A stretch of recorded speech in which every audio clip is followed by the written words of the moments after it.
దేవుని స్తోత్రములు. ప్రభువునామమున మీ అందరికీ నా హృదయపూర్వకమైన వందనాలు తెలియజేసుకుంటున్నాను. ఇప్పుడు దేవుడు అందరితో మాట్లాడాలని మనం అందరం ఏకీవించి ప్రార్థించుకున్నాం. ఆయన స్వరం ఇలాగున, ఆయన మాటలు ఇలాగున, ఆయన పాదాలకు మనం చేరి ఉన్నాం. చిన్న ప్రార్థన చేసుకున్నాం. ప్రేమగల పరలోకపు తండ్రి, సర్వకృపానిధి అయిన యేసు ప్రభువా, దయామయుడ, నీకు వందనాలయ్యా. ఇప్పుడు వరకు ఆయన మీరు మా మధ్యలో ఉన్నారు, మాతో ఉన్నారు, మా చుట్టూ ఉన్నారు ప్రభా. పాటలో మీరున్నారు, ఆనందంలో మీరున్నారు, సాక్ష్యంలో మీరున్నారు అయ్యా. ఇప్పుడు నీ దయగల మాటలు వినడానికి నీ పాదాలకు మేము చేయడం, నీ మాట ప్రదర్శించే వాక్యం ప్రభావ, నెమ్మది కలుగజేసే వాక్యం, ఆదరించే వాక్యం, వెలిగించే వాక్యం, జీవింపజేసే వాక్యమయ్యా. నీకు వందనాలు వందనాలు వందనాలు వందనాలు. కనికరించండి, సహాయం చేయండి ప్రభావ. అయా రాష్ట్రాలను పొందవలసిన ప్రతి ఒక్క బిడ్డను మీరు జ్ఞాపకం చేసుకుని అయా నీకు వందనాలు. అంత్యకాలంలో మేము ఉన్నాం, దుర్దినాల్లో మేము ఉన్నాం అయా. ప్రతి ఒక్కరితో మీరు మాట్లాడండి, స్పందించండి నాయన. ప్రతి ఒక్కరూ దేవుని రాజ్యంలో ఉండాలని నీ వాక్యం హెచ్చరిస్తుందయా. నీకు వందనాలు వందనాలు వందనాలు. ప్రతి ఒక్కరికి నూతన జన్మ అనుభవాన్ని దయచేసి అలెలు నన్ను సిగుదాన్ని మరుపరిచి ప్రభావ ఆయన నీ దయగల వాక్కులు మాకు అనుగ్రహించమని, నాతో నీ బిడ్డలతో మాట్లాడమని, ఆశగల ప్రాణాన్ని తృప్తిపరిచే నా పరలోకపు తండ్రి నీకు వందనాలు. ఆత్మ కార్యం జరిగించి మీరే ఘనత మహిమ పొందుకోమని మా ప్రేమను ప్రేమాడైన యేసు నామమున వేడుకుంటున్నాము తండ్రి. ఆమేన్. చదవబడినటువంటి వార్తపాఠం యోహాను వార్త 3వ అధ్యాయం. యూదుల అధికారి అయిన నికోదేమును పరిసయ్యుడు ఒకడుండెను. అతడు రాత్రి యందు ఆయన యొద్దకు వచ్చి, బోధకుడా, నీవు దేవుని యొద్ద నుండి వచ్చిన బోధకుడు అని మేము ఎరుగుదుము. దేవుడు అతనికి తోడై ఉంటేనే కానీ నీవు చేయుచున్న సూచక్రియలను ఎవరినూ చేయలేడని ఆయనతో చెప్పాడు. ఇక్కడ మనం గమనించినట్లయితే నికోదేమని, యూదుల అధికారి అయిన నికోదేమును పరిసయ్యుడు ఒకడు ఉండెను. అతడు రాత్రి వేళ యేసు ప్రభువారి వద్దకు వచ్చినట్లుగా మనం చూస్తున్నాం. ఇక్కడ ఈ నికోదేము మనం గమనించినట్లయితే ఒక మంచి యూదుడు, యూదుల అధికారి. యూదుడు ఇతడు, అన్యుడు కాదు కానీ యూదుడు, దేవుని జనాంగమైనటువంటి యూదా జాతికి చెందినవాడు. అలాగే పరిసయ్యుడు, ధర్మశాస్త్రాన్ని బాగుగా అభ్యసించినవాడు. ధర్మశాస్త్రం అంత మాత్రమే కాదు, ధర్మశాస్త్రాన్ని బోధించేవాడు, బోధకుడు అని మనం ఇక్కడ చూస్తున్నాం. ఇక్కడ ఈయన యేసు ప్రభు వారి వద్దకు వచ్చి మరి ఆయన అద్భుత కార్యాలు, ఆశ్చర్య కార్యాలు చేసుకున్నాడు. ఆయన బోధన వినాలని ఆయన వద్దకు వచ్చినట్లుగా మనం చూస్తున్నాం. సహోదరి సహోదరుడా, రాత్రి వేళలో వచ్చాడు, పగటి వేళ కాదండి. ఎన్ని ఆటంకాలున్నా, అడ్డువడులున్నా వాటినన్నింటినీ తొలగించుకొని ఆయన మాటలు వినాలని ఆసక్తితో ఆయన పాదాల యొద్దకు చేరినట్లుగా మనం చూస్తున్నాం. దేవుడు అతనికి తోడై ఉంటేనే కానీ నీవు దేవుని యొద్ద నుంచి వచ్చిన బోధకుడు అని మేము ఎరుగుతామని అంటున్నాడు. దేవుని యొద్ద నుంచి వచ్చి బోధకుడు అని ఆయన ఒక బోధకుడని, ప్రవక్తని తలుస్తున్నాడు. కానీ ఆయన ప్రభు అని, యేసు ప్రభు వారు దేవుని కుమారుడని అతడు మరి ఎరగలేదు. ఆ విషయాన్ని మనం ఇక్కడ చూస్తున్నాం. ఒక మంచి బోధకుడుగా ఆయన చూస్తున్నట్లుగా మనం గమనిస్తున్నాం. అప్పుడు యేసు ప్రభు వారి మాటలు చెప్తున్నాడు. అందుకు యేసు, అతనితో ఒకడు కొత్తగా జన్మించితే కానీ అతడు దేవుని రాజ్యము చూడలేదని నీతో నిశ్చయముగా చెప్పుచున్నానని యేసు ప్రభు వారు మెచ్చుకున్నాడు. నువ్వు దేవుని నుంచి వచ్చిన బోధకుడు, పరలోక సంబంధమైన విషయాలను బోధించే బోధకుడు అని మేము సూచక్రియలు, అద్భుత క్రియలు చేసేవాడు అని నేను ఎరుగుదును అని మెచ్చుకున్నాడు. కానీ యేసు ప్రభు వారు అతను మన తిరిగి మెచ్చుకోలేదు. అతనికి ఏ అవసరమో అది అతనితో మాట్లాడుతున్నట్లుగా మనం చూస్తున్నాం. సహోదరి సహోదరుడా, అతనికి ఆత్మరక్షణ అవసరం, నూతన జన్మానుభవం అవసరం. ఒక మంచి బోధకుడుగా ఉన్నాడు కానీ ఆత్మరక్షణ లేదు, నూతన జన్మ అనుభవం లేదు. కారణం ఏమిటంటే యేసు ప్రభువారు దేవుని కుమారుడిని విశ్వసించలేదు. ఆయనకు ఒక బోధకుడుగానే తలస్తున్నాడు. యేసు ప్రభువారు అతని యొక్క ఆత్మరక్షణ ఆవశ్యకతను గురించి బోధిస్తున్నారు. అందుకు యేసు అతనితో ఒకడు క్రొత్తగా జన్మించితే గాని అతడు దేవుని రాజ్యము చూడలేడని నీతో నిశ్చయముగా చెప్పుచున్నాను. నీతో నిశ్చయముగా, నువ్వు ఎంత మంచి బోధకుడు అయినా, ఎంత గొప్ప అధికారి అయినా, ఎన్ని మంచి క్రియలు చేసినా, సమాజంలో ఎంత మంచివాడవుగా ఉన్నా, నువ్వు దేవుని రాజ్యంలో ప్రవేశించాలంటే మాత్రం నీకు నూతన జన్మానుభవం కావలసి ఉన్నదని యేసు ప్రభువారు ఘంటాపదంగా తెలియజేస్తున్నారు. నీతో నిశ్చయముగా చెప్పుచున్నాను. ఇంకా ఏవి కూడా పనికిరావు. ఈ ధర్మశాస్త్రము కానీ, నీ అధికారము కానీ, నీ బోధలు కానీ, మరి ఏదైనా కానీ అవి ఏమీ పనికిరావు. నీవు దేవుని రాజ్యంలో ప్రవేశించాలంటే మాత్రం నూతన జన్మానుభవం నీకు కావాలని నీతో నిశ్చయముగా చెప్పుచున్నానని అంటున్నాడు. మనం ఈ లోకంలో జీవించడానికి మనం కావాల్సింది ఏమిటంటే జన్మము. అది శరీర జన్మం. తల్లి గర్భం ద్వారా ఈ లోకంలో మనం ప్రవేశిస్తాం.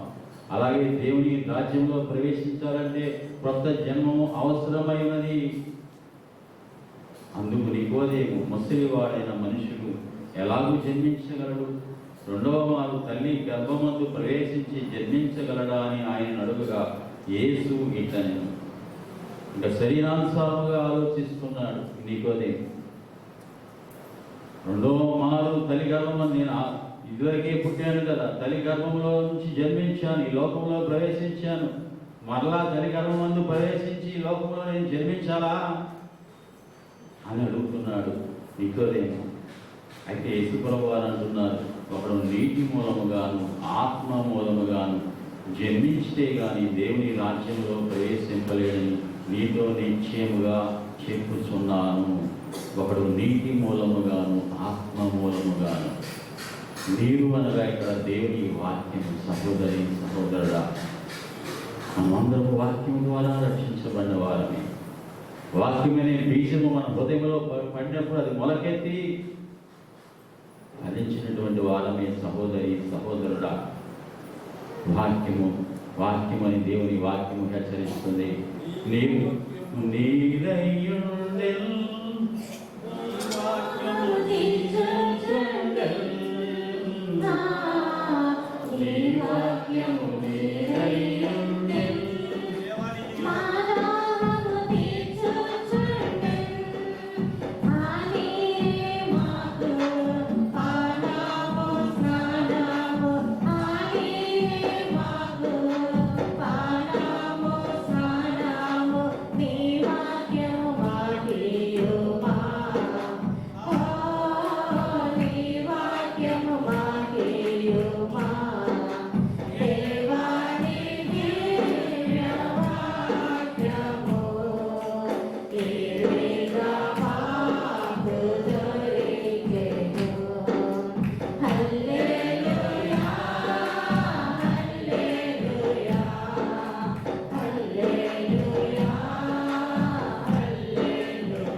నీరు అంటే చాలా మంది బాప్తిస్మం అనుకుంటారు.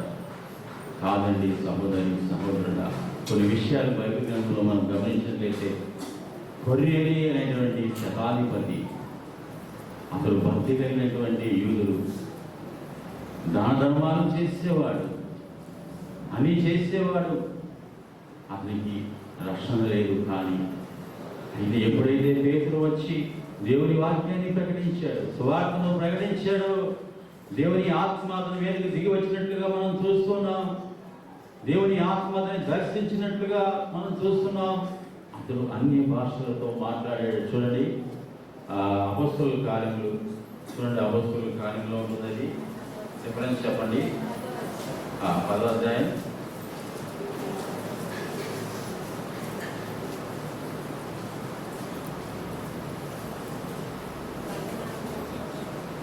చదవండి. పట్టణంలో శతాధిపతి అయిన కొర్నేలి అను భక్తిపరులకు 500 ఉండేది.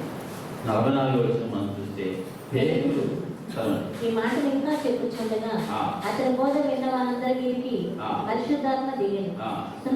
సున్నతి పొందిన వారిలో పేతురు కూడా వచ్చిన విశ్వాసులందరూ పరిశుద్ధాత్మ వరము అందించిన మీద సైతము కొమ్మరింపబడినట్లు చూసి విభ్రాంతి ఉంది. అనగా వారి భాషతో మాట్లాడుచు దేవుని గణపరచుండగా వినిది.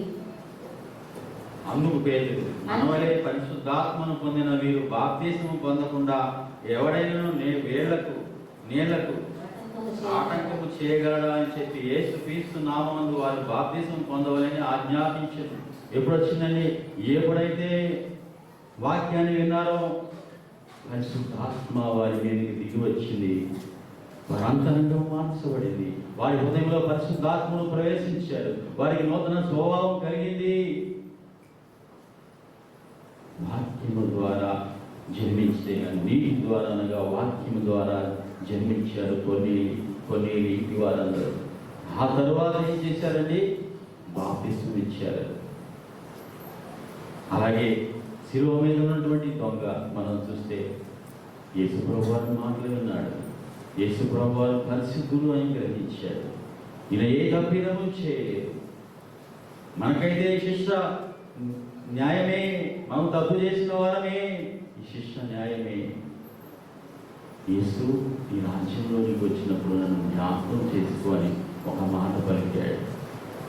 విశ్వాసంతో యేసు ఈ రాజ్యంలోనికి వచ్చినప్పుడు నన్ను జ్ఞాపకం చేసుకో, యేసు అనగా రక్షకుడు అని తన నోటితో ఒప్పుకుంటూ ఆయన మరణించిన తిరిగి లేస్తాడని అతడు హృదయంలో విశ్వసించారు. అతనికి ఆ దినాన్ని రక్షణ, ఆ దినాన్ని అతడు పరదేశంలో ఉన్నాడు. సహోదరి సహోదరుడా, వెంటనే ఆయన మాట విని మారు మనసు పొందినట్లుగా మనం చూస్తున్నాం. సహోదరి సహోదరుడా, ఈ సువార్త ఏమిటో, ఈ వాక్యం ఏమిటో మాట చూద్దాం. 1వ కొరింథీయులకు రాసిన పత్రిక 15వ అధ్యాయం 3వ వచనం చూడండి. నాకేమైనా ఉపదేశమును మొదట మీకు అప్పగించుతుంది. అదేమనగా లేఖముల ప్రకారము క్రీస్తు మన పాపము నిమిత్తం ముక్తి పొందెను, సమాధి చేయబడెను, లేఖముల ప్రకారము 3వ దినమున లేపబడెను. అపోస్తలుడైన పౌలు మాట్లాడుతున్నాడు. మరియు సహోదరులారా, నేను మీకు ప్రకటించిన సువార్తను మీకు తెలియపరుస్తున్నాను. మీరు దానిని అంగీకరించితే దాని అందే నిలిచి ఉన్నారు. మీ విశ్వాసము వ్యర్థమైతేనే కానీ నేను ఏ ఉపదేశ రూపముగా సువార్త మీకు ప్రకటించుతునో ఆ ఉపదేశమును మీరు గట్టిగా పట్టుకునే ఎడల ఆ సువార్త వలనే మీరు రక్షణ పొందువారయ్యుందురు. లేఖనముల ప్రకారం క్రీస్తు ప్రభువారు మృతి చెందారు. ఎందుకొరకు మృతి చెందారు? నా పాపంలో కొరకే, నీ పాపంలో కొరకే ఆయన కలువరి శిలువలో ఆఖరి రక్తము బొట్టు వరకు కార్చారు. ఆయన బలిగా అర్పించబడ్డాడు. సమాధి మృతి పొందాడు, సమాధి చేయబడ్డాడు. లేఖనం ప్రకారం 3వ దినాన లేపాడు. ఇది మరి సువార్త. ఈ సువార్తను నమ్మినట్లయితే, నీ హృదయంలో విశ్వసించినట్లయితే నీకు రక్షణ, నూతన జన్మ కలుగుతుంది. ఇక్కడ 3 పదాలు వాడాడండి. ఇక్కడ మనం చూస్తే ఈ 3వ అధ్యాయంలో పైనేమో నూతన జన్మ అని అన్నాడు, కిందకు వస్తేనేమో నిత్య జీవం అన్నాడు, 17వ వచనంలో చూస్తే రక్షణ అన్నాడు. నూతన జన్మము, నిత్య జీవము, రక్షణ, ఈ 3 పదాలు ఒకటే. నూతన జన్మము పొందుట అంటే, కొత్త జన్మ పొందుట అంటే రక్షణ పొందుటే. నిత్య జీవం పొందుట అంటే రక్షణ పొందుటే. ఇదే అధ్యాయంలో ఈ 3 పదాలు కూడా రాసినట్లుగా మనం చూస్తున్నాం. సహోదరి సహోదరుడా, నీరు అనగా ఇక్కడ వాక్యం. ఆ వాక్యాన్ని విశ్వసిస్తున్నావా? యేసు ప్రభు అని నీ నోటితో ఒప్పుకొని దేవుడు మృతుల్లో నుంచి లేకునని నీ హృదయమందు విశ్వాసం ఉంచిన ఎడల నీవు రక్షించబడదు. ఇక్కడ మరి నికోదేము ఏం చేయాలండి? నికోదేము ధర్మశాస్త్రాన్ని అంతటినీ అభ్యసించాడు. లేఖనాలు మనకంటే బాగుగా ఎరిగినవాడు, పరిసయ్యుడు, నిష్ట కలిగిన వాడు, మంచి వ్యక్తిగా పేరు పొందినవాడు. ఇన్ని ఆధిక్యతలు ఉన్నా కూడా నికోదేముకు రక్షణ లేనట్లుగా మనం చూస్తున్నాం. కారణం ఏమిటంటే ఒక నికోదేము పాపిగా ఉన్నాడు. యేసు దేవుని కుమారుడిని గ్రహించలేదు. యేసు ప్రవక్తగానే బోధకుడుగానే గ్రహించాడు. ఆయన మెస్సీగా వచ్చి ఈ లోక రాజ్యంలో మరి ఆ లోక రాజ్య స్థాపన చేసి ఇజ్రాయేలు శత్రువులందరినీ జయించి ప్రపంచంలో ఇజ్రాయేలుకు గొప్ప పేరు తెస్తాడని ఈ యొక్క నికోదేము విశ్వసించాడు. అందుకొరకే మెస్సీయ రాక కొరకు ఎదురు చూశాడు. కానీ ఈ మెస్సీయ యేసుక్రీస్తు ప్రభువారు అని చెప్పి ఆయనతో మాట్లాడుతున్న వ్యక్తి యేసుక్రీస్తు ప్రభువారిని అతను గ్రహించలేదు. ఈయన దేవుని కుమారుడని అతను గ్రహించలేదు. చూడండి, రోమిలికి రాసిన పత్రిక 10వ అధ్యాయం చూడండి. అక్కడ దేవుని వాక్యం ఏమని మాట్లాడుతుంది. 8వ వచనం చూడండి. 10వ అధ్యాయం 8వ వచనం. అదేమని చెప్పుచున్నది, ఆ. వాక్యము నీ యొద్దను ఆ. నీ నోటను నీ హృదయములోను ఉన్నది, అది మేము ప్రకటించు విశ్వాస వాక్యమే. అదేమనగా యేసు ప్రభువుని నీ నోటితో ఒప్పుకొని దేవుడు మృతుల్లో నుండి ఆయన లేపనని నీ హృదయమందు విశ్వసించిన యెడల నీవు రక్షింపబడుదువు. ఏలయనగా నీతి కలిగినట్లు మనుషుడు హృదయంలో విశ్వసించును, రక్షణ కలిగినట్లు నోటితో ఒప్పుకొను. వాక్యము మరి మన నోటను మన హృదయంలోనే ఉన్నదంటాడు. అది విశ్వాస వాక్యమే. అది మేము ప్రకటించే విశ్వాస వాక్యమే. యేసు ఆ వాక్యం ఏమిటంటే యేసు ప్రభువుని నీ నోటితో ఒప్పుకొని దేవుడు మృతుల నుంచి ఆయన లేదు. యేసు మన పాపముల కొరకు ఆయన మరణించాడని, ఆయన సమాధి చేయబడ్డాడని, ఆయన మృతుల నుంచి మృత్యుంజయుడై తిరిగి లేచాడని, తండ్రి కుడిపార్శ్వమున ఆసీనుడై ఉన్నాడని నీవు నీ హృదయమందు విశ్వసించితే రక్షణ అని చెప్పి దేవుని వాక్యం ప్రకటిస్తుంది. సహోదరుడా, అతి విశ్వాసము మరి నికోదేముకు అవసరమైనది. ఇక్కడ నీటి ద్వారా ఎఫెసీయులకు రాసిన పత్రిక 5వ అధ్యాయం 27వ వచనం చూడండి. ఎఫెసీయులకు రాసిన పత్రిక 5వ అధ్యాయం 27వ వచనం. అటువలే క్రీస్తు కూడా సంఘమును ప్రేమించి ఆ.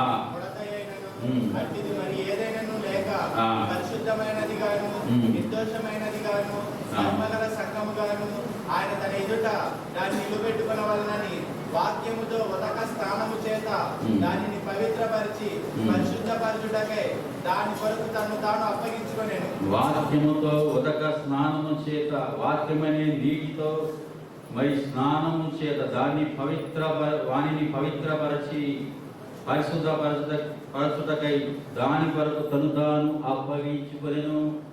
దేవుని వాక్యం చూస్తున్నాం. అలాగే యాకోబు 1:18 చూడండి. నీవు అంటే యాకోబు 1:18. అలాగే 1 పేతురు 1:22. ఆయన తాను సృష్టించిన వాటిలో ఆ. మనము ప్రథమ ఫలముగా ఉండునట్లు ఆ. సత్య వాక్యము వలన ఆ. మనలను తన సంకల్పము ప్రకారము కనెను. దేని ద్వారా కన్నాడంట? సత్య వాక్యము ద్వారా. ఈ వాక్యము యేసుక్రీస్తు ప్రభువారే. ఈ వాక్యాన్ని నువ్వు అంగీకరించి, సువార్తను అంగీకరించి నీ హృదయంలో విశ్వసించినప్పుడు ఆయన నూతన జన్మానుభవాన్ని కలుగజేస్తాడు. సహోదరుడా, ఈ వాక్యానికి గొప్ప శక్తి ఉన్నది. అపోస్తలుడైన పౌలు అంటాడు, ఈ సువార్తను ప్రకటించిన, ఈ సువార్తను గురించి నేను ప్రకటించడానికి నేను సిగ్గుపడినవాడు కాదు. ఏదైనా నమ్మువానికి, మొదట యూదునికి, గ్రీసు దేశస్థునికి, నమ్ము ప్రతి వారికి రక్షణ కలుగజేయుటకై రోమిలికి రాసిన పత్రిక 1వ అధ్యాయం 16వ వచనం చూడండి. సువార్తను గురించి నేను సిగ్గుపడవాడని కాదు, ఏలయనగా నమ్ము ప్రతి వానికి, మొదట యూదునికి, గ్రీసు దేశస్థునికి కూడా రక్షణ కలుగజేయుటకు అది దేవుని శక్తి అయి ఉన్నది. రక్షణ కలుగుటకు దేవుని శక్తి అయి ఉన్నది. సిలువను కూర్చిన వార్త నశించుతున్న వారికి వెరితనముగా ఉన్నది, కానీ రక్షించబడుతున్న మనకు అది దేవుని శక్తి అని ఎప్పుడైతే నువ్వు విశ్వసిస్తావో, సిలువ శక్తిని గ్రహిస్తావో, గొప్ప ఆత్మరక్షణ సహోదరుడా, వాక్యములో గొప్ప శక్తి ఉన్నది. అలాగే ఇక్కడ 2వ మాట అంటాడు, నీటి ద్వారా నువ్వు తర్వాత ఆత్మ మూలముగా జన్మించితేగా దేవుని రాజ్యంలో ప్రవేశించలేదు. ఎప్పుడైతే ఆ వాక్యాన్ని విశ్వసిస్తామో, యేసు దేవుని కుమారుడని, నా కొరకు మరణించాడని, ఆయన తిరిగి లేచాడని విశ్వసిస్తామో, అప్పుడు పరిశుద్ధాత్ముడు మన హృదయంలోనికి వస్తాడు. పరిశుద్ధాత్ముడు తీతు రాసిన పత్రిక 3వ అధ్యాయం 5వ వచనం చూడండి. తీతు రాసిన పత్రిక 3వ మనము నీతిని అనుసరించి ఆ. చేసిన క్రియ మూలముగా కాక ఆ. తన కనికరము చొప్పుననే ఆ. పునర్జన్మ సంబంధమైన స్నానము ద్వారాను పరిశుద్ధాత్మ మనకు నూతన స్వభావము కలుగు చేయడం ద్వారాను మనలను రక్షించెను. ఇక్కడ మనం చూస్తే అంట మన క్రియల మూలముగా కాదు, తన కనికరము చొప్పునని పునర్జన్మ సంబంధమైన స్నానము ద్వారాను పరిశుద్ధాత్మ మనకు నూతన స్వభావము కలుగజేయుట ద్వారాను మనను రక్షించను. ఎప్పుడైతే మనం విశ్వసిస్తామో యేసుక్రీస్తు ప్రభువారు పరిశుద్ధాత్ములుగా మన హృదయంలోనికి ప్రవేశిస్తాడు. మన హృదయ స్వభావాన్ని ఆయన మార్చివేస్తాడు, అంతరంగ స్వభావాన్ని మార్చివేస్తాడు. అప్పుడు వరకు పాప స్వభావం ఉంటుంది, ప్రాచీన స్వభావం ఉంటుంది, శరీర స్వభావం ఉంటుంది. వారిని తీసివేసి నూతన స్వభావం, ఎవరైనా క్రీస్తునందు నేడల వాడు నూతన సృష్టి, పాతవి గతించెను, సమస్తమును క్రొత్తవాయెను. సహోదరి సహోదరుడా, ఒకప్పుడు దూషించిన వారమే దేవాది దేవుని, ఒకప్పుడు దేవుని వాక్యం అంటే దేవుడు అంటే ఎల్లప్పుడూ దూషిస్తూ ద్వేషిస్తూ ఉన్నవారు. ఈ నూతన జన్మ ఎప్పుడైతే కలిగిందో, మన స్వభావం మారిపోయిందో, నూతన సృష్టిగా మార్చబడ్డాము. అప్పుడు ఒకప్పుడు ద్వేషించిన విషయాలు, ఒకప్పుడు ద్వేషించిన యేసుక్రీస్తు ప్రభువుని ప్రేమించడం మొదలు పెడతాము. ఒకప్పుడు ప్రేమించిన చెడును, పాపాన్ని, పాపపు అలవాట్లను, దుర్వ్యసనాలను మనం ద్వేషించడం మొదలు పెడతాం. అది నూతన స్వభావం. సహోదరి సహోదరుడా, ఆత్మ మూలముగాను జన్మించుట, అది ఆత్మలో జరిగే కార్యం అండి. ఇక్కడ ఇంకా నికోదేముకు అర్థం కాలేదు, మరలా ప్రశ్నిస్తున్నాడు. శరీరం మూలముగా జన్మించేది శరీరమును, ఆత్మ మూలముగా జన్మించేది ఆత్మయునైనది. శరీరం మూలముగా జన్మించేది, తల్లి గర్భములో నుంచి జన్మించిన జననం, అది శరీర జననము సహోదరి. అది రక్త మాంసం వల్ల, శరీరేచ్ఛల వల్ల, మనుషేచ్ఛల వల్ల కలిగినటువంటి జన్మం, శారీరకమైన జన్మం. 3వ అధ్యాయంలో మనం చూస్తాం కదా, 14వ వచనం చూస్తే 12వ వచనం చూడండి. తన్ను ఎందరు అంగీకరించరు వారందరికీ అనగా తన నామమునందు విశ్వాసం ఉంచిన వారికి దేవుని పిల్లలగుటకు ఆయన అధికారం అనుగ్రహించను. వారు దేవుని పుట్టిన వారే గాని రక్తము వలనైనను, శరీరేచ్ఛ వలనైనను, మానుషేచ్ఛ వలనైనను పుట్టిన వారు కాదు. ఆయన నామమునందు విశ్వాసం ఉంచి ఈ నూతన జన్మను పొందుతున్న వ్యక్తి అంట ఆయన కుమారుడు అంట, దేవుని కుమారుడు.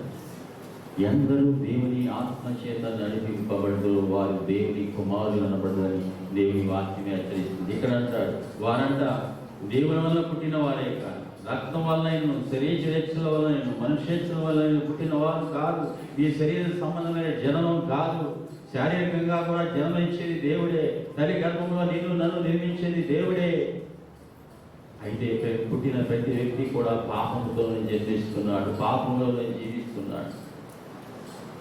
ఎప్పుడైతే ఆయన విశ్వసించామో నూతన జన్మానుభవం, యేసుక్రీస్తు ప్రభువారు అన్నారు ఒక మాట, పరలోక రాజ్యము సమీపించినది, మారు మనసు పొంది సువార్తను నమ్ముడి, దేవుని రాజ్యము సమీపించి ఉన్నది.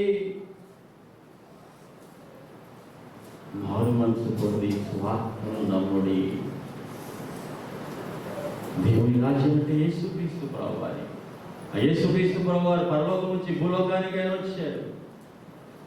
ఆయన రాజ్యంలో నన్ను ప్రవేశపెట్టడానికి, ఆయన రాజ్య వారసులుగా చేయడానికి, ఆయన కుమారులుగా చేయడానికి ఆయన గుణదంతా విడిచిపెట్టి ఆయన ఈ లోకానికి వచ్చాడు. ప్రకటిస్తున్నాడు, దేవుని రాజ్యము సమీపించి ఉన్నది, మారు మనసు పొంది సువార్తను నమ్ముడి అని పరిసయ్యులకు, శాస్త్రులకు, ఆ యొక్క యూదులకు ప్రకటిస్తున్నాడు. మారు మనసు పొందండి, మీ మనసు మార్చుకోండి, మీ పాపపు జీవితాన్ని విడిచిపెట్టండి, మీ ప్రాచీన స్వభావాన్ని విడిచిపెట్టండి, మీ పాపపు అలవాటును విడిచిపెట్టండి. చాలామంది ఒప్పుకుంటారు, పాపాన్ని ఒప్పుకుంటారు, కానీ పాపంలోనే జీవిస్తూ ఉంటారు. మారు మనసు అంటే పాపాన్ని ఒప్పుకోవడమే కాదండి, ఇక ఆ జీవితం మనలో ఉండకూడదు, ఆ రోత జీవితం మనలో ఉండకూడదు. మనసు మారి రూపాంతరం చెందాలి. చాలామంది ఈనాడు యవనస్తులను మనం చూస్తున్నాం. ఒప్పుకుంటారు దేవుని యొక్క దేవుడు కుమారుని విశ్వసిస్తారు, కానీ పూర్తిగా మారు మనసు ఉండదు, ఆ పాపంలోనే కొనసాగుతూ ఉంటారు. సహోదరి సహోదరుడు, మారు మనసు పొందండి, సువార్తను నమ్మండి అని యేసు ప్రభువు సెలవిస్తున్నారు. ఇక్కడ దేవుని రాజ్యంలో ప్రవేశించండి ఆయన హెచ్చరిస్తున్నట్లుగా మనం చూస్తున్నాం. సహోదరి సహోదరుడా, ఇక్కడ మీరు కొత్తగా జన్మించవాలని మీతో చెప్పినందుకు ఆశ్చర్యపడవద్దు అని నికోదేముతో మాట్లాడుతున్నారు. నికోదేము ఆశ్చర్యపడవలసిన విషయం ఏమీ లేదు. తాను పాపిని గ్రహించడమే, తన పాపాన్ని ఒప్పుకోవడమే, దేవుని కుమారుడిని విశ్వసించడమే చాలు. సహోదరి, ఇక్కడ ఈ ఆత్మ జన్మము అది అదృశ్యమైనది, కొత్త జన్మము అదృశ్యమైనది. అది కంటికి కనబడదు, గాలి విసురుతుంది, కానీ దాని ఫలితాన్ని మనం అనుభవించగలం, కానీ ఆ గాలిని చూడలేదు. అలాగే కొత్త జన్మము కూడా అంతే, అది అదృశ్యమైనది. ఎప్పుడైతే పరిశుద్ధాత్ముడు మన హృదయంలోకి వచ్చాడో, కొత్త జన్మ కలిగి ఉన్నామో, ఈ పరిశుద్ధాత్ముడు మన హృదయంలో రావటం అంటే నూతన జన్మమే, నూతన స్వభావమే, నూతన జన్మము ఆత్మలో జరిగే కార్యం. ఇక్కడ దేవుడు నికోదేముతో అంటున్నాడు, ఇశ్రాయేలుకు బోధకుడై వీటినన్నీ వేరుగవా అని అంటున్నాడు. సహోదరి సహోదరుడా, ఇక్కడ మనం గమనించినట్లయితే యేసు ప్రభువు వారు కిందకు వచ్చి ఆయన కొన్ని మాటలు చెప్తున్నారు. చూడండి, 13వ వచనం మనం చూస్తే, మరియు పరలోకం నుండి దిగి వచ్చిన వాడే, అనగా పరలోకములో ఉన్న మనిషి కుమారుడే తప్ప పరలోకములకు ఎక్కిపోయిన వాడెవడూ లేడు. అరణ్యంలో మోషే సర్పమును ఎలాగ ఎత్తనో అలాగే విశ్వసించు ప్రతివాడును నశింపక ఆయన ద్వారా నిత్య జీవం పొందినట్లు మనిషి కుమారుడు ఎత్తబడవలని దేవుని వాక్యం హెచ్చరిస్తుంది. నేడే రక్షణ ఆనందమొందుడి, యేసు ప్రేమలో కనులారా చూడండి.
ధర్మశాస్త్రాన్ని అభ్యసించిన వాడు మంచి బోధకుడు, ధర్మశాస్త్రోపదేశకుడు, కానీ రక్షణ లేదు. ఇంత గొప్ప ఆధిక్యతలు ఉన్నటువంటి నికోదేముకి దేవుడు రక్షణ అవసరమని, కొత్త జన్మ అవసరమని బోధిస్తుంటే, మరి పుట్టుకతో తల్లిదండ్రులు విశ్వాసులుగా ఉన్నప్పుడు వారి పుట్టిన మనం కూడా విశ్వాసులమే, క్రైస్తవులమే అనడానికి ఏమాత్రం అధికారం లేదు. సహోదరి సహోదరుడా, అనుకుంటున్నారేమో, ప్రతి ఒక్కరూ కూడా ఆయన మన పొరుకాల వాక్కులు విశ్వసించాలి. ప్రతి ఒక్కరు కూడా పాపాల గురించి పశ్చాత్తాపడాలి. మారు మనసు పొందుడి, మారు మనసు పొంది సువార్తను నమ్ముడి రాజ్యము సమీపించి ఉన్నదని ఆయన ప్రకటిస్తున్నారు. నేను కూడా ఆయన ప్రకటిస్తున్నారు. నిర్లక్ష్యం చేయవద్దు, అలక్ష్యము చేయవద్దు సహోదరి సహోదరుడా. మరి ఏదో మాట్లాడలేదు కానీ యేసు ప్రభువు రక్షణ గురించి అతనితో మాట్లాడుతున్నారు.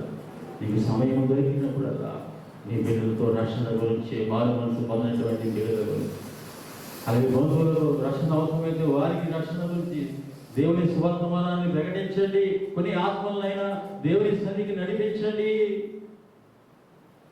యేసు ప్రభువు రాత్రి వేళలో కూడా ఆయన సువార్తను ప్రకటిస్తున్నాడు. ఆత్మ నశించిపోకూడదని, ఆత్మ నశించి నరకాగ్నికి వెళ్ళకూడదని. సహోదరి సహోదరుడ, వరద ప్రవాహంలో నిన్నగాక మనం వరదలు చూసాం. ఆ వరదలు కొంతమంది కొట్టుకుని వెళ్ళిపోయారు. ఆ వరదల్లో కొట్టుకుని వెళ్ళే వారికి ఏం కావాలండి? అతనికి ఏమీ అవసరం లేదు, కావాల్సింది రక్షణ. ఆ వరదలో నుంచి, ఆ నదిలో నుంచి అతనికి బయటికి తీయాలి. అలాగే మనుషులందరూ కూడా పాపము చేసి పాపం అనే ప్రవాహంలో నరకాగ్నికి కొట్టుకొని వెళ్తున్నారు. మనుషులందరూ ఏ భేదము లేదు, అందరూ పాపము చేసి దేవుడు అనుగ్రహించి మహిమను పొందలేకపోతున్నారు. ఈ పాప శాప ప్రవాహంలో మానవుడు కొట్టుకుని నరకాగ్నికి వెళ్తున్నాడు. వరద ప్రవాహంలో నరకాగ్నికి కొట్టుకుని వెళ్తున్నాడు. వారికి కావాల్సింది ఆత్మరక్షణ. మరి ఏదో ధనము మరి ఏదో కాదు, కానీ ఆత్మరక్షణ. ప్రతి వ్యక్తి కూడా ఆత్మరక్షణ చాలా ప్రాముఖ్యమైనది. ఒకడు సర్వలోకాన్ని సంపాదించుకొని తన ప్రాణాన్ని పోగొట్టుకుంటే వారికి ఏమి ప్రయోజనం? దేవుని యొక్క ఉద్దేశం పతనమైన పాపి అయిన మానవుని రక్షణ కొరకే ఆయన దిగి వచ్చాడు. ఈ రక్షణ ప్రణాళిక మన కొరకేనండి. మనం ఎవరు కూడా నరకానికి వెళ్ళకూడదని, అందరూ అంతటా మారు మనసు పొందాలని ఆయన రక్షణ సంకల్పం. ఆయన కుమారుని అందుకనే పంపించాడు. ఆయన రక్తము వృధా కాకూడదు, ఈ శిలువ రక్తము వృధా కాకూడదు, ఎవరు నశించిపోకూడదు. రక్షణ పొందని వారిని ప్రకటిస్తున్నావా? మాట్లాడుతున్నావా? నీవు పొరుగు వారితో మాట్లాడుతున్నావా? వారి యేసయ్య గురించి తెలియజేస్తున్నావా? యెహోవా ఉత్తముడని రుచి చూసి తెలుసుకున్న మనము ఆయనకు రుచిని లోకానికి చూపెడుతున్నావా? లోకానికి ఉప్పు వంటి వారం, వెలుగు వంటి వారం. సహోదరి సహోదరుడా, ప్రార్థన చేయి. ఎక్కువగా మీ బిడ్డలని యవనస్తుల కొరకు ప్రార్థన చేయండి. ప్రతి ఒక్కరూ కూడా నన్ను బాప్తిస్మం పొందుకోవాలి, ఈ రక్షణలో ప్రవేశించాలి. మీ బిడ్డలకు వేచేటటువంటి గొప్ప వరం అదేనండి. యేసయ్య అందరికీ ఇచ్చాడు. ఆ వరాన్ని పొందుకోవడానికి మనం ఎక్కువగా ప్రార్థన చేయాలి. సహోదరి, వారిని మందిరానికి నడిపించాలి. ఎవరు నశించుకోకూడదు. వారి జ్ఞాపకం చేసుకోండి. ఇక్కడ మనం చూస్తే అరణ్యములో ఇక్కడ మరియు పరలోకం నుండి దిగి వచ్చిన వాడే, అనగా పరలోకములో ఉన్న మనిషి కుమారుడే తప్ప పరలోకమునకు ఎక్కిపోయిన వాడెవడూ లేడు. అరణ్యములో మోషే సర్పమును ఎలాగైతను, పరలోకములో ఉండేవాడు యేసు క్రీస్తు ప్రభువారే. ఆయనే కుమారుడని, ఆయనే దేవుని కుమారుడని, ఆయన యేసు క్రీస్తు ప్రభువారని, ఆయనే మెస్సీ అని నికోదేముకి వివరంగా తెలియజేస్తున్నాడు యేసు క్రీస్తు ప్రభువారు. అరణ్యంలో మోషే సర్పమును ఎలాగూ ఎత్తెనో అలాగే విశ్వసించు ప్రతివాడు నశింపక ఆయన ద్వారా నిత్య జీవము పొందినట్లు మనిషి కుమారుడు ఎత్తబడవలెను. ఇందాక మనం చూసిన సంఖ్యాకాండంలో మోషేకి దేవునికి విరోధముగా పాపం చేశారు, సరిగారు. దేవుడు వారిని శిక్షించడానికి తాపకరమైన సర్పాలను పంపించాడు. ఆ సర్పాలు కలిసి ఇశ్రాయేలు చనిపోయారు. అప్పుడు ఇశ్రాయేలు మోషే దగ్గరికి వచ్చి అప్పుడు అన్నారు, యెహోవాకును నీకు విరోధముగా మాట్లాడి పాపము చేసింది. యెహోవా మా మధ్య నుంచి ఈ సర్పమును తొలగించినట్లు ఆయన వేడుకున్నది. అలా వేడుకున్నప్పుడు మరి మోషే దేవుడు వేడుకున్నాడు. అప్పుడు ఈ తాపకరమైన సర్పం యొక్క ప్రతిమను నీవు నిలవబెట్టు. ఈ సర్పము కాటు తిన్నవారు, సర్పము కరిచిన వారు దాని వైపు చూస్తే వారు బ్రతుకుతారని అన్నాడు. సహోదరి, ఆ పాపపు మరి ఆ పాప లోకపు ఆ యొక్క మరి పాపకరమైన సర్పం కాగుతున్నటువంటి ఆ ఇశ్రాయేలు జనాంగం ఆ విషము విరుగుడు కొరకు ఆ యొక్క ప్రతిమ వైపు చూశారు. నిలవబెట్టినటువంటి ప్రతిమ వైపు వారు మరి ఆ సర్పాలను చంపడం అవసరం లేదు. విషయానికి విరుగుడు మరి ఏమీ చేయవలసిన అవసరం లేదు. ఏ శారీరకమైన క్రియలు కూడా వారిని బ్రతికించలేవు. ఒకటే ఒక మార్గం, ఆ ప్రతిమ వైపు చూడాలి. సహోదరి సహోదరుడా, నీవు నేను కూడా మన సొంత క్రియల వల్ల మనం రక్షించబడలేదు. మన దాన ధర్మం వల్ల, మన మంచి క్రియల వల్ల మనం రక్షించబడలేదు. ఒకటే మార్గం, ఆ శిలువ మీద వేలాడుచున్న యేసు వైపు చూడాలి. చూడండి ఇక్కడ అందుకని అంటాడు, అరణ్యంలో మోషే సర్పమును ఎలాగ ఎత్తను అలాగే విశ్వసించు ప్రతి వాడు నశింపక ఆయన ద్వారా నిత్య జీవము పొందినట్లు మనిషి కుమారుడు ఎత్తబడవలను అంటాడు. చూడండి, ఎత్తబడవాలంటే యోహాను సువార్త 12వ అధ్యాయం 32-34 యోహాను సువార్త చూడండి, 12వ అధ్యాయం. నేను భూమి మీద నుండి జనసమూహములు 34 జనసమూహములు క్రీస్తు ఎల్లప్పుడూ ఉన్న ధర్మశాస్త్రం చెబుతా వింటివి. మనిషి కుమారుడు పైకెత్తబడవలని నీవు చెబుతున్న సంగతి ఏమిటి? మనిషి కుమారుడు ఈయన ఎవరని ఆయన అడిగారు. అందుకు యేసు ఈ చివరికి ఆయన అంటాడు, ఇక్కడ తాను పొందబోవు మరణము సూచించినని ఇక్కడ మనకు రాయబడి ఉన్నది. ఈ చూడండి 30 కూడా వచ్చిన, తాను భూమి మీద నుండి పైకెత్తబడిన ఎడల అందరినీ నా యొక్క 32 వచ్చిన అందరినీ నా యొక్కకు ఆకర్షించుకుందని చెప్పారు. తాను ఏ విధముగా మరణము పొందవలసి ఉండనో సూచించు ఆయన ఈ మాట చెప్పాను. అంటే ఏ మాట? ఎత్తబడవలను. ఎక్కడికి ఎత్తబడాలి? శిలువ మీదకి. శిలువ మీద మేకులకు కొట్టి శిలువ మీద భూమికి ఆకాశమునకు మధ్యన ఆయన వేలాడదీయబడాలి. ఆయన శిలువ మరణాన్ని గురించి ఆయన తెలియజేస్తున్నాడు. ఆయన మానవులందరి కొరకు ఆ శిలువ మీద ఆఖరి రక్తపోటు వరకు చిందించే కానీ ఆయన బలి అర్పణ ద్వారానే, ఆయన ప్రాణత్యాగం ద్వారానే మనకు నిత్య జీవం. సహోదరి సహోదరుడు, ఇందాక మనం చూసాం, యేసు మన పాపముల కొరకు మృతి పొంది సమాధి చేయబడి ఇక్కడ శిలువ మీద మరణాన్ని ఆయన చెప్తున్నాడు. ఎత్తబడవాలంటే శిలువ మీద ఆయన వేలాడాలి, శిలువ మీద మేకులు కొట్టబడాలి, శిలువ మీద ఆయన చంపబడాలి. ఆ మరణాన్ని గురించి ఒక మాట చెప్పు. రెండవ మాట ఏమిటంటే ఆయన సమాధి చేయబడి, మృతి నుండి సమాధి చేయబడి పరలోకమునకు ఎత్తబడాలి. తండ్రి కుడి పార్శ్వమున ఆసీనుడు కావాలి. అంటే ఆయన మరణ పునరుద్ధరణ ద్వారా మాత్రమే మనకు రక్షణ. ఆయన మరణ పునరుద్ధరణ ద్వారా మనం విశ్వసించినప్పుడు, యేసు దేవుని కుమారుడని, ఆయన మృతుల నుంచి లేపబడని నీ హృదయమును విశ్వసించిన యెడల నీవు రక్షించబడదు అని అంటాడు. సహోదరి సహోదరుడా, ఇక్కడ నీ కొరకు నా కొరకు ఆయన శిలువ మీద వేలాడాడు.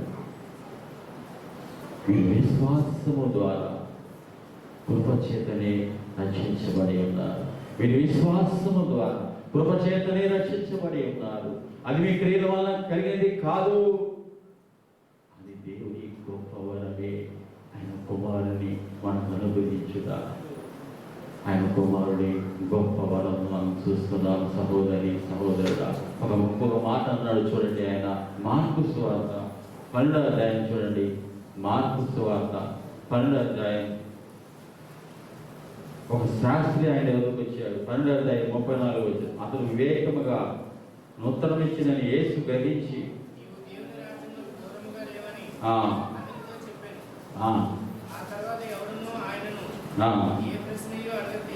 అతడు వివేకముగా ఉత్తరం ఇచ్చినని యేసు గ్రహించి నీవు దేవుని రాజ్యమునకు దూరముగా లేవని అతనితో చెప్పారు.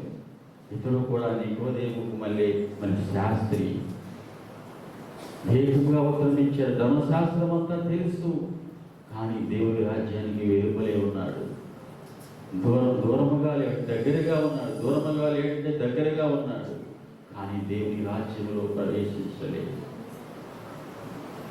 వాస్తవార్థము అంటే వారి మిగతా చుట్టుపక్కల ఉన్న వారి కంటే నేను మంచివాడిని తలంచి ఉండవచ్చు, కానీ ఆ వాస్తవాన్ని అర్థం చేసుకున్నట్లయితే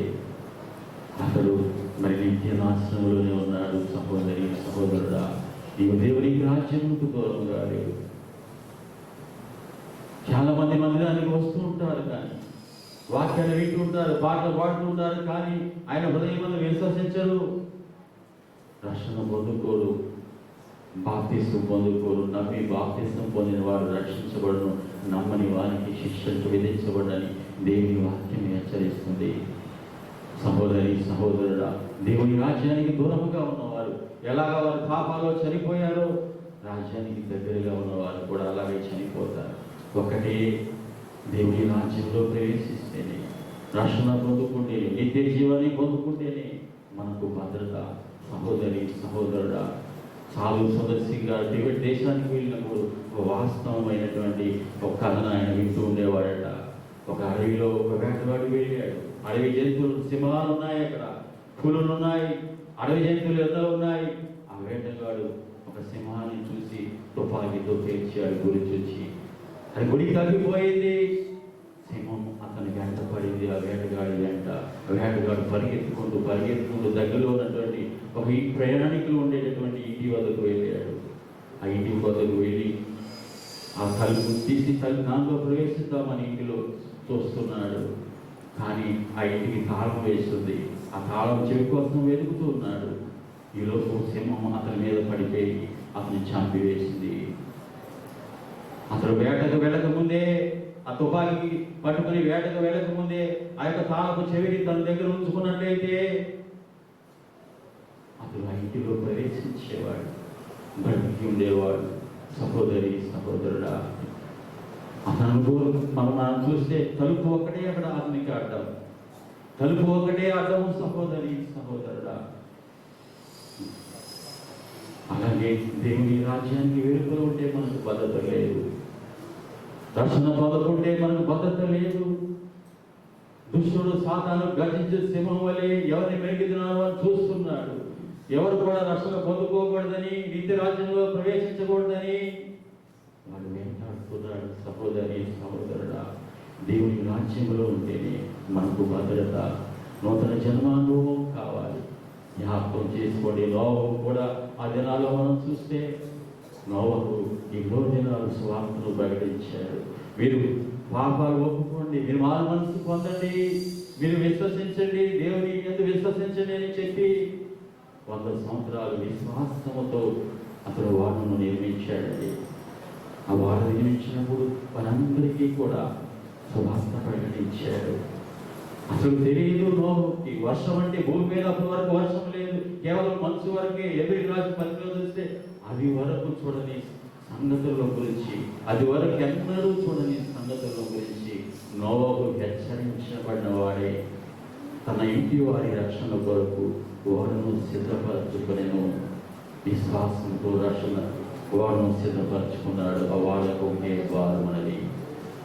అతను వాడలో ప్రవేశించాడు. ఆ దినం మనం చూస్తే ఎంతో మంది మరి ఆ జలప్రళయం వచ్చినప్పుడు ఆ వాడ దగ్గరికి వెళ్ళి ఉంటారు. వడ్రంగులు వాళ్ళు వీళ్ళు వాడ దగ్గరికి వెళ్ళి వాడ తలుపు తట్టి ఉంటారు. సహోదరి, కానీ ఆ వాడ తలుపు దేవాది దేవుడే మూసివేశాడు. సహోదరి సహోదరుడా, ఇది మేము తయారు చేశాం, దానిలో మాకు ప్రవేశం ఉంది, నోవహు తలుపు తెరవు అని కేకలు వేసి కూడా ఉంటారు. కానీ దేవాది దేవుడే ఆ తలుపు మూసివేశాడు.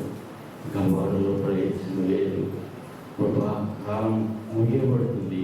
దేవుని రాకడ దగ్గరగా ఉంది. దుర్దినాల్లో ఉన్న సహోదరి సహోదరుడా, రక్షణ పొందుకుని దేవుని రాజ్యంలో ప్రవేశిద్దాం. మనమందరము రక్షణ పొందుకున్న ప్రతి ఒక్కరూ కూడా దేవుని రాజ్యంలో ఉన్నారు. దేవుని రాజ్యానికి వెలుపులో ఉన్నట్లయితే, రక్షణ పొందుకోవాలన్నట్లయితే ఈ దినమే ఆయన రక్షకునిగా అంగీకరించు. సహోదరి సహోదరుడా, మారు మనసు పొందండి. సహోదరి సహోదరుడా, జ్ఞాపకం చేసుకొని జలప్రళయంలో ఆనాడు మనం చూస్తే 100 సంవత్సరాలు సువార్తను ప్రకటించిన ఎవరు కూడా పట్టించుకొని పిలిపించేవాడు. మరి వృద్ధాప్యంలో బుద్ధిమాంద్యం ఏర్పడింది. ఇలాగంటాడేంటి, ఆ వర్షం ఏంటి, ఆ జలప్రళయం ఏంటి, ఆ వాడ ఏంటి? అప్పటి వరకు వాడ లేదు, జలప్రళయం లేదు, వర్షం లేదు. ఆ యొక్క జలప్రళయంలో వాడ తేరుతుందని కూడా నోవహుకు తెలియదు. కానీ ఒకటే, దేవుని మాట మీద విశ్వాసం వచ్చాడు. కూడా వాళ్ళకు విశ్వాసం ఉంచి దేవుని కుమారుని మీద విశ్వాసం ఉంచి ఈ పాపాలు ఒప్పుకొని హృదయం ముందు విశ్వసించినట్లయితే నేడే యేసుక్రీస్తు ప్రభువారు పరిశుద్ధాత్ముడుగా నీ హృదయంలో ప్రవేశిస్తారు. మనలో దేవుని రాజ్యం ఉంటుంది. దేవుని రాజ్యంలో మనం ఉంటాం.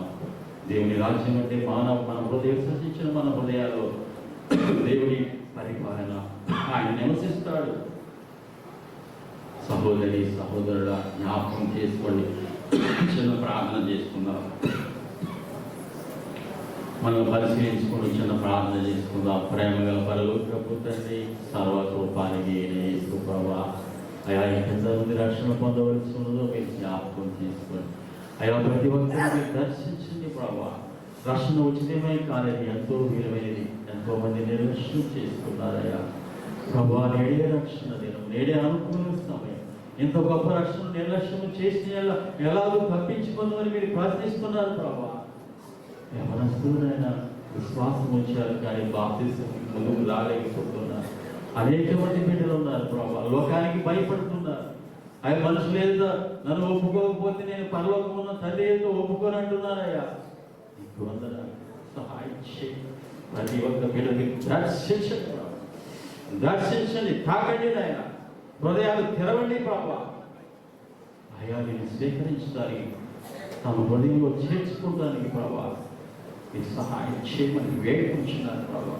కనికరించి కృపలకి సహాయం చేసి మీరే గంత మహిమ పొందుకోమని మా ప్రభువు పైకి మాడవని యేసు నామమున వేడుకుంటున్నాం.